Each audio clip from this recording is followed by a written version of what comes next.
rien d'autre que les protéines de la peau, des tendons et des os des animaux de départ. Je le dis haut et fort, la gélatine est une protéine. C'est celle des peaux, des os et des tissus conjonctifs des bestiaux dont les tissus. La seule chose qui a changé, ce n'est pas proprement chimique mais plutôt physique. C'est exactement l'exemple de l'œuf liquide et immangeable au départ, qui devient un œuf dur et agréable à manger après chauffage à 60 puis 80 degrés, c'est tout. Voyez comme l'œuf a changé. Oseriez-vous dire que votre omelette n'est pas un œuf? Oseriez-vous dire que c'est une omelette, ce n'est pas un œuf? Vous seriez risible.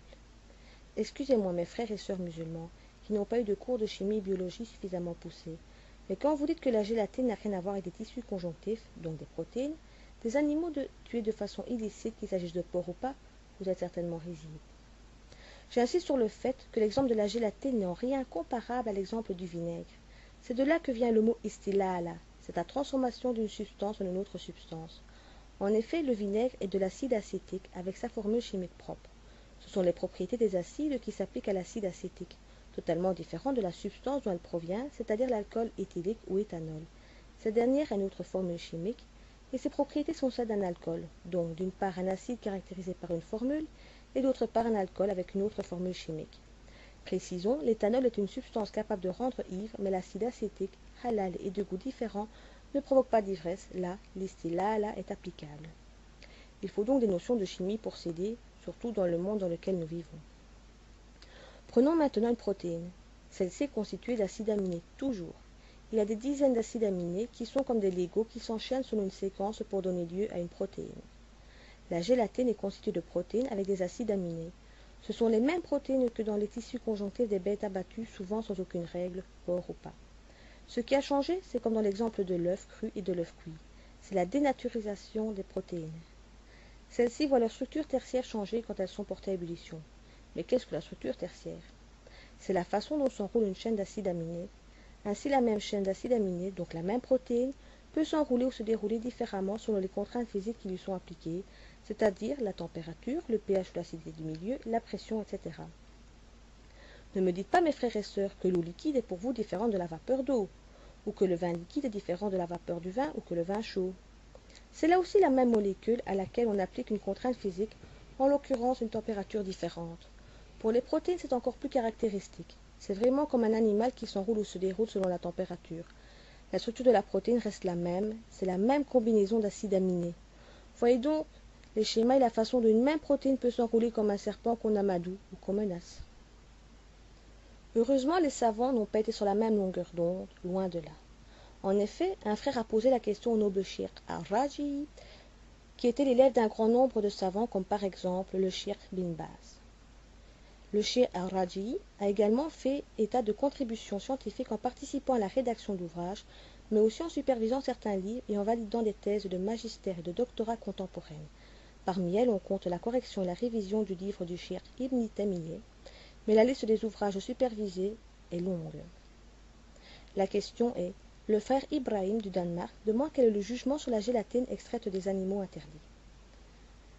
Les animaux interdits sont une impureté ainsi que ce que l'on peut en extraire, car les animaux interdits sont une impureté en ce qui concerne la nourriture et tout ce que l'on peut en extraire est impur, donc il ne faut pas l'utiliser. Voilà qui est clair, net et précis.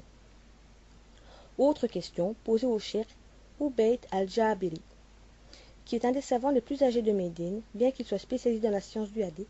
Il est également très compétent dans d'autres sciences telles que la hakika, le fiqh, usul al-fiqh, manhaj, etc. Dans une session de questions-réponses au Paltalk, il a été interrogé sur les multiples ingrédients parfois inconnus que l'on trouve dans les aliments. Il a répondu en rappelant que le musulman avait une règle de base à laquelle il ne s'écartait pas et qui était que les choses sont pures jusqu'à ce que l'on montre qu'elles contiennent quelque chose d'illicite. À partir du moment où l'on sait quelque chose d'illicite dedans, l'aliment entier devient illicite. On voit que les avis des savants divergent. Les uns voient la permission, les autres non. Le musulman attaché à sa religion ne peut se contenter de dire un tel a dit, quelle que soit cette personne. C'est pourquoi il faut essayer de comprendre le fondement de leur divergence. En fait, les savants ont divergé sur cette question bien avant l'invention de tous les produits chimiques que l'on trouve de nos jours. Et toute la question repose sur ce qu'on appelle al-istilala, c'est-à-dire la transformation d'un corps, le passage d'un état à un autre. Selon l'avis que l'on adopte sur la question, l'aliment final sera licite ou non, même s'il contient au départ un composant illicite. Cheikh al-Bassam nous résume les avis des savants et nous explique en quoi ils retournent. al-istilala, c'est-à-dire la transformation. Les savants ont divergé sur la purification de l'impureté par la transformation, c'est-à-dire le passage d'un état d'impureté à un autre qui est pur. Ebu Hanife et d'autres savants qui sont attachés excessivement au sens apparent des textes ont été d'avis que l'impureté était purifiée par la transformation. C'est aussi un des avis rapportés de l'imam Malik et Ahmed, et c'est également l'avis du Cheikh Ibn Taymiyyah. Mais la majorité des savants sont d'avis que la transformation ne purifie pas l'impureté, et c'est l'avis de Malik, Al-Shafi et Ahmed. Leur preuve est que le prophète, paix et bénédiction sur lui, a interdit de manger la bête qui mange ses excréments et de boire son lait, car sa nourriture est impure. Cheikh Ibn Taymiyyah a dit « Ce qui est juste est que cela est plus pur s'il ne reste aucune trace de l'impureté, ni goût, ni couleur, ni odeur. Car Dieu a permis les bonnes choses et interdit les mauvaises, et si cela devient du vinaigre, cela rentre dans les bonnes choses. » Sa parole concerne la transformation du vin en vinaigre qui a déjà été abordée. En termes chimiques, cela signifie la transformation d'une molécule en une autre comme décrit précédemment. La divergence des savants. Les savants sont unanimes sur le fait que l'eau pure fait disparaître l'impureté, mais ils ont divergé sur les huiles et les solides. Font-ils disparaître l'impureté ou non?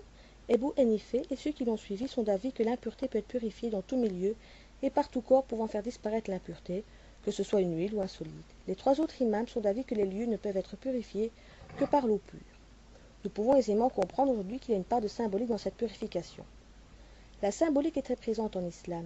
Cela me rappelle d'ailleurs les frères et sœurs musulmans qui, à la Mecque lors du Hajj, essaient à tout prix de frapper les trois stèles représentant le diable.